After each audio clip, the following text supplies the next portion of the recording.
Hello friends, आजच्या व्हिडिओमध्ये तुमचे मनापासून स्वागत करते। तर आज आपण बघा इथं 28 साईजचा हा कटोरी ब्लाउज आहे, त्याची संपूर्ण कटिंग पाहणार आहोत बाही सहित। तर व्हिडिओ तुम्ही स्किप न करता शेवटपर्यंत नक्की बघा। तर लहान जर साईज राहिली तर शोल्डर आणि मुंडा आहे तो किती घ्यायचा आणि गळारुंदी किती घ्यायची ते आपण पाहूया। तर इथे बघा बंद बाजू आहे पेपरची, त्या साईडला मी ब्लाउजची उंची टाकली 12.5 इंच। त्याच्यानंतर बघा इथं आपल्याला आता शोल्डरचं माप टाकायचं आहे। तर शोल्डरचं माप इथं 4.25 इंच घेतलेलं आहे मी, कारण लहान साईज आहे त्याच्यासाठी। आता जिथं आपण शोल्डरचं माप टाकलंय तिथं आणि खालच्या साईडहून अशी उंची मोजून घ्यायची, त्याच्यानंतर एक लाईन ओढून घ्यायची आहे। आता इथं बघा 5.5 इंच इथं मुंड्याचं माप टाकलं, या पद्धतीने व्यवस्थित चेक करून घ्यायचं आणि एक लाईन ओढून घ्यायची। तर इथं बघा आपण शोल्डरचं माप जे 4.25 इंच घेतलंय ते आणि मुंड्याचं माप घेतलं 5.5 इंच। तर याच मापानुसार तुम्ही 30 साईजसाठी पण पेपर पॅटर्न तयार करू शकता। तर बघा इथं आता छातीचा चौथा भाग 7 इंच घेतला आणि त्याच्यानंतर पुढे आपण इथं 2 इंच मार्जिन घेऊया। तर इथं बघा टोटल आपलं झालं 9 इंच। मग इथे 9 इंचावरती मार्किंग केली या पद्धतीने। आता खालच्या साईडला सुद्धा आपल्याला 9 इंचावरती मार्किंग करायची आहे, हे बघा या पद्धतीने। आणि एक लाईन ओढून घेऊया, हे पहा या पद्धतीने। त्याच्यानंतर आपल्याला इथं मुंड्याचा आकार देण्यासाठी इथं बघा 1.5 इंचावरती मार्किंग केली आणि 1 इंचावरती असे 2 इथं मार्किंग करायची आहे। आता इथं बघा व्यवस्थित आकार द्यायचा आहे आपल्याला, त्याच्यासाठी पेपर मी असं माझ्या साईडने फिरून घेतलेला आहे। आता इथं बघा आकार कसा द्यायचा, आपण जे 1 इंचाचं मार्किंग केलेलं आहे किंचित त्याच्या खालून थोडंसं किंचित एखादी लाईन कमी घ्यायची आणि इथं बघा मुंड्याचा आकार पाठीमागच्या भागाचा बघा की 1.25 इंच एवढं घेतलंय मी, यानुसार मी इथं मुंड्याचे आकार काढून घेतले। आता इथं आपल्याला बघा गळारुंदी टाकायची आहे। तर इथं गळारुंदी जी आहे तिथे बघा 2.25 इंच घ्यायची आहे। तर ही 2.25 इंच गळारुंदी घ्यायची आणि 30 साईजसाठी सुद्धा तुम्ही हेच माप घेऊ शकता। तर आता इथं बघा उंची जर कमी असेल एखादी बाईची तर तुम्ही इथं 5.5 इंच गळा घेऊ शकता आणि या पद्धतीने असं आखू शकता। हे बघा बॉक्स बनवून घ्यायचा, सेम खालच्या साईडला तीच गळारुंदी टाकायची। इथं मी 6 इंच गळा घेतलेला आहे। जर हाईटला कमी असेल तर तुम्ही 5.5 इंच घ्या, इथं ब्लाउज एकदम व्यवस्थित बसतो। या पद्धतीने गळ्याचा आकार आहे तो काढून घेतला। आता इथं बघा आपल्याला पुढचे माप पाहायची टाकायची, कशी टाकायची ते सर्वात पहिले याची आपण कटिंग करून घेऊया। तर जेवढी आपण मार्किंग केलेली तेवढीच बघा या पद्धतीने कटिंग करायचं आहे। आणि इथं आपला पाठीमागच्या भागाचा जो मुंड्याचा आकार दिलाय आपण तो इथे सर्वात पहिले कट करायचा आहे। तर हे पहा या पद्धतीने जशी मार्किंग केलेली आहे तसं इथं आपण आता कटिंग करून घेऊया। तर हे बघा, तर इथपर्यंत तुमच्या लक्षात आलं असेल आपण कसं मार्किंग केलं ते। आता त्याच्यानंतर बघा आपल्याला खालच्या साईडला इथं क्रॉसपट्टी काढायची आहे, पण त्याच्या अगोदर बघा माप लिहून घेऊया म्हणजे लक्षात राहतील। इथे 5.25 इंच शोल्डर आणि 2.25 इंच गळारुंदी, 5.5 इंच मुंडा। त्याच्यानंतर इथे बघा आपण 7 इंच छातीचा चौथा भाग घेतला आणि 2 इंच मार्जिन घेतलं। इथं टोटल आपलं 9 इंच झालं। 6 इंच पुढचा गळा घेतला। आता खालच्या साईडला सुद्धा आपण 9 इंच घेतलं म्हणून तेवढं टाकलं मी। आता इथं बघा क्रॉसपट्टी काढायची आपल्याला, तर 2.5 इंच घ्यायची बंद बाजूकडे, गळ्याकडील बाजूकडे, आणि ओपन बाजू आहे त्या साईडला 2 इंच घ्यायची। तर पेपर पॅटर्न तयार करताना सर्व साईजसाठी बघा 2.5 आणि 2 इंच इथे आपल्याला क्रॉसपट्टीचं माप टाकायचं आहे। एकदम परफेक्ट व्यवस्थित बसतं, कारण आपण कापडावरती एक्स्ट्राचं वाढवत असतो। तर इथं बघा 2.5 इंच लिहून घेऊया, 2 इंच। त्याच्यानंतर बघा आता इथं मुंड्याकडील बाजूकडून आपल्याला 4.5 इंचावरती एक मार्किंग करायची आहे कटोरीची। तर हे पहा या पद्धतीने मार्किंग करून घेतली 4.5 इंचावरती। तर हे 4 मापांसाठी आहे, 28, 30, 32 आणि 34 साईजसाठी। आता बघा एक लाईन ओढून घेतली मी आणि वरती तिथं बघा आपण गळ्याच्या तिथं 1 इंच एक्स्ट्रा वरती वाढवलं होतं, तिथून अशी तिरकस लाईन ओढून घेतली आणि इथं अशी आपल्याला इथं कटोरीचं इथं आकार द्यायचा आहे। तर हे बघा एकदम परफेक्ट माप येतो, ब्लाऊज शिवून सुद्धा एकदम व्यवस्थित वाटतो। इथं बघा आपलं साईड पार्ट आणि कटोरीच्या अंतरमध्ये इथं बघा 2.5 इंच किंवा 2.25 इंच एवढं आपलं अंतर पाहिजे, तेवढं बरोबर आलेलं आहे. आता इथं बघा आपलं माप टाकून झालेली आहे.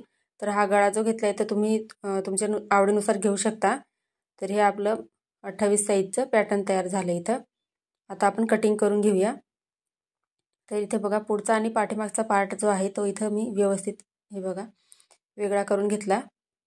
आता आपण इथं सर्वात पहिले पुढचा जो मुंड्याचा आकार आहे तो इथं कट करूया. तर हे पहा, जेवढं जसं मार्किंग केलेलं होतं तसं इथं कट केलं. त्याच्यानंतर गळ्याची मार्किंग केलेली ते सुद्धा मी इथं कट केली बघा. एक्स्ट्रा कुठेही काय वाढवायचं नाही, जसं आहे तसं आपल्याला कट करायचं आहे. तर हे पहा, या पद्धतीने क्रॉसपट्टीसुद्धा आपण कट करून घेऊया आणि आता कटोरीची कटिंग करूया. तर हे पहा, या पद्धतीने कटिंग करून घेतली मी. आता आपल्याला इथं बाहीची कटिंग पाहायची आहे सर्वात पहिले, नंतर आपण कटोरी कशी वाढवायची ते पाहूया. तर बाहीची कटिंग करताना बघा आपण छातीची घडी मार्जिंग सहित किती आलं होतं, आपलं 9 इंच आलेलं होतं. तर इथं बघा बाहीची घडी टाकताना काय करायचं, 9 इंच घेतलं होतं. छातीच्या घडीमधून आपण मार्जिंग जेवढं घेतलं असेल त्याच्यामधून 1 इंच मायनस करायचं.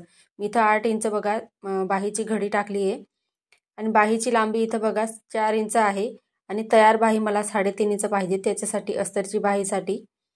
तर या पद्धतीने मार्किंग करून घेतलं आणि इथं आता आपण बाही काढण्यासाठी एक बॉक्स तयार करून घेऊया. हे पहा, या पद्धतीने. आता इथं बघा इथून बंद बाजूकडून आपल्याला काय करायचं, 2 इंचावरती खालच्या साईडला एक मार्किंग करायची. हे बघा 2 इंच घेतलं आणि आतल्या साईडला सुद्धा 2 इंचावरती एक मार्किंग करायची, म्हणजे पॉईंट घ्यायचा. हे बघा लाईन ओढून घ्यायची. आता बघा तिथून असं या पद्धतीने आपल्याला तिरकस लाईन ओढून घ्यायची आणि आपल्याला इथं बाहीचं म्हणजे मुंड्याचे आकार काढण्यासाठी 3 मार्किंग करायचे आहे 1.5 इंचावरती. तर हे सुद्धा 1.5 इंच मार्किंग जे आहे ते 28, 30, 32 आणि 34 साईजसाठी आहे. आणि मोठ्या साईजसाठी जर तुम्ही बाही कटिंग करत असाल तर तुम्ही इथं 2 इंच घ्यायचं आहे. आता बघा पुढचा जो पॉईंट घेतला त्याला खालच्या साईडला अर्धा इंच वरती मार्किंग केलं आणि पुढचे जे 2 पॉईंट तुम्हाला दिसत असतील ते मी वरच्या साईडने अर्धा इंच वरती वाढवलेलं आहे. आणि या पद्धतीने इथं बाहीचा आकार देऊन द्यायचा आहे. तुमची जर बाही शिवताना कमी पडत असेल जोडताना तर तुम्ही एकदा नक्की या पद्धतीने बाही कटिंग करून एकदा शिवून बघा, बाही एकदम व्यवस्थित येते. आता तुमच्या इथं दंडघेरचं माप घेतलं असेल त्यानुसार तुम्ही इथं मार्किंग करून घ्यायची आणि त्याच्यामध्ये 2 इंच मार्जिंग एड करायची आहे. तर अंगावरनं जर तुम्ही माप जर घेत असाल तर काय करायचं, दंडघेरच्या निम्मे घ्यायचं आणि त्याच्यामध्ये मार्जिंग एड करायची 2 इंच. या पद्धतीने आता आपण इथं कटिंग करून घेऊया. तर इथं बघा मी खालच्या साईडला दंडघेरचं माप वगैरे काय इथं तुम्हाला दाखवलं, पण कटिंग मी असं सरळ होती तशी बाही कटिंग केली, कारण दुसऱ्या साईजसाठी सुद्धा आपल्याला ही बाही यूज करता येते याच्यासाठी. तर बाहीची घडी आपण बघा इथं 8 इंच घेतली आणि 4 इंच इथं आपली बाही लांबी आहे. तर आता बघा बाही ओपन केली आणि पुढच्या जो मुंड्याचा आकार आपण दिला होता बाहीला तो या पद्धतीने कट करायचा आहे. तर हे बघा या पद्धतीने बाही कटिंग झाली. त्याच्यानंतर आता आपल्याला इथं बघा क्रॉसपट्टी काढून घेऊया सर्वात पहिले. आता आपण पेपरवरती तुम्ही पाहिलं असेल की आपण 2.5 आणि 3ची आपलं 2.5 आणि 2ची घेतली होती. तर इथं कापडावरती काढण्यासाठी बघा 3.5 आणि 3ची घ्यायची आणि काय करायचं, छातीची घडी आपण जेवढी मार्जिंग सहित एड केली असेल त्याच्यात अर्धा इंच एक्स्ट्रा एड करून आपल्याला एक्स्ट्राची इथं क्रॉसपट्टी काढायची आहे. तर इथं बघा जोडताना कमी पडू नये याच्यासाठी एक्स्ट्रा वाढवून घेतली मी, म्हणजे अर्धा इंच छातीच्या घडीमध्ये वाढवून घ्यायचं आणि या पद्धतीने आपल्याला क्रॉसपट्टी जी आहे ती कटिंग करून घ्यायची आहे. हे बघा या पद्धतीने मी कट करून घेतली. इथं 3.5 आणि या साईडला 3 इंच घ्यायचं आहे, कारण आपण खालच्या साईडला सुद्धा आपलं अर्धा इंच शिवण्यामध्ये जातं आणि वरच्या साईडला सुद्धा जोडण्यामध्ये आपली क्रॉसपट्टी जाते, त्याच्यासाठी एक्स्ट्राची वाढवून घ्यायची. तर सर्व साईजसाठी तुम्ही याच पद्धतीने क्रॉसपट्टी काढू शकता. आता बघा इथं एक दुसरा पेपर घेतला, आपल्याला आता कटोरी कशी काढायची ते पाहायचं आहे. तर कटोरीचं इथं आपण आता बघा गळा रुंदी जी आहे ती 1.25 इंच घेतली होती. तर इथं कटोरी काढताना मी बघा 2 इंच इथं गळा रुंदीचं माप टाकलं. त्याच्यानंतर बघा इथं तिथूनच खालच्या साईडला 1.5 इंच वर मार्किंग केलं, मी इथं मार्किंग केलं आणि इथं आपण इथं जो पुढचा जो गळा राहतो कटोरीचा शेप राहतो तो इथं काढायचा आहे आणि 1.5 इंच घेतले ते सर्व साईजसाठी आहे. आता इथं बघा 1.5 इंच घेतले, त्याच्या खाली आपल्याला इथं 4.5 इंचावरती एक मार्किंग करायचं आहे. तर हे 4.5 इंच जे घेतले ते 4 मापांसाठी आहे, म्हणजे 28, 30, 32 आणि 34 साईजसाठी कटोरी काढताना. आणि बघा आडवं माप टाकलं मी इथं 6.5 इंच. हे बघा आता आपण जेवढं इथं आडवं माप टाकलंय त्याचं इथं आपल्याला सेंटर काढायचं आहे. 6.5च्या निम्मे इथं बघा 3.25 इंच घेतले मी. तुम्हाला जर तसं जमत नसेल तर तुम्ही इथं टेप फोल्ड करून या पद्धतीने सेंटर काढू शकता. आता आपल्याला इथं उभं माप टाकायचं आहे 7.5 इंच. आता इथं 6.5 इंच मी आडवं माप टाकलं, त्याच्यात 1 इंच ॲड करायचं म्हणजे 7.5 झालं. तर या पद्धतीने आता लाईन ओढून घेऊया व्यवस्थित. हे बघा इथं आपले खालच्या साईडला इथं टक्स घेण्यासाठी आपली मार्किंग झाली.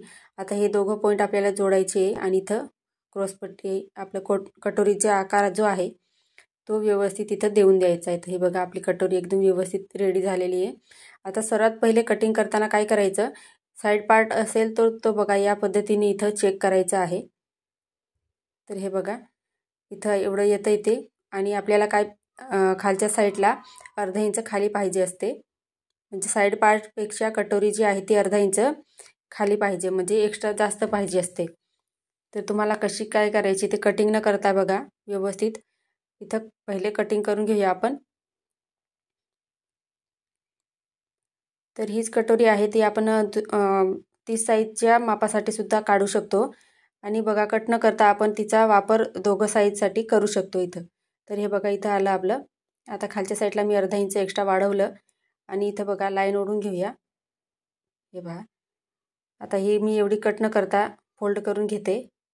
तर ही झाली आपली 28 साईजसाठी कटोरी. तर इथं बघा या पद्धतीने आपण इथं फोल्ड करून टक्स घेऊ शकतो. हे बघा तर ही आपली कटोरी झाली. आता पहा या पद्धतीने व्यवस्थित येते ती. तर हीच कटोरी ठेवून आपण उंची जर तुम्ही वाढवली साईड पार्टची, कोणाची उंची जास्त राहते तर उंचीनुसार तुम्ही या पद्धतीने कटोरी जी आहे ती वाढवू शकता. आता इथं बघा पाठीमागचा भाग घेतलेला आहे मी. तर इथं बघा 2.25 इंचावरती गळा रुंदी घेतली. त्याच्यानंतर पाठीमागचा गळा जो आहे तो इथं बघा 8.5 इंच होता, त्याच्यात अर्धा इंच ॲड केला आणि 9 इंच घेतला मी. आणि गळा रुंदी खालच्या साईडला सुद्धा तेवढीच घेतली. या पद्धतीने लाईन ओढून घेतली. आता पुढे थोडंसं अर्धा इंच एक्स्ट्रा वाढवलं मी. तर हे पहा या पद्धतीने आणि एक तिरकस लाईन ओढून घेतली. इथे तुमच्या आवडीनुसार तुम्ही गळा जो आहे तो लहान मोठा घेऊ शकता आणि कोणताही इथं गळा तुम्ही शिवू शकता. हे बघा या पद्धतीने इथं गळा काढला आपण. आता इथं टक्स घ्यायचे पाठीमागचे. तर बघा इथं गळ्याकडून मी 4.5 इंचावरती मार्किंग केली आणि तिथून वरती पुढे अजून 4.5 इंच मार्किंग घेतलं. आता दोघं साईडला आपल्याला इथं बघा खालचे टक्स घेण्यासाठी पाठीमागचे अर्धा इंच इथलं मी टक्सवर मार्किंग केली आणि असं या पद्धतीने इथं त्रिकोणसारखं आखून घेतलं. बघा इथं 4.5 घेतलं, 2.25 इंच. त्याच्यानंतर इथं आपण 4.25 इंच शोल्डर घेतलं होतं, 9 इंच गळा. तर या पद्धतीने इथं बघा पाठीमागचा भाग तयार झालेला आहे. तर आजचा व्हिडिओ तुम्हाला कसा वाटला कमेंटमध्ये मला नक्की सांगा. चॅनलवर नवीन असाल तर चॅनलला सबस्क्राईब करा. धन्यवाद.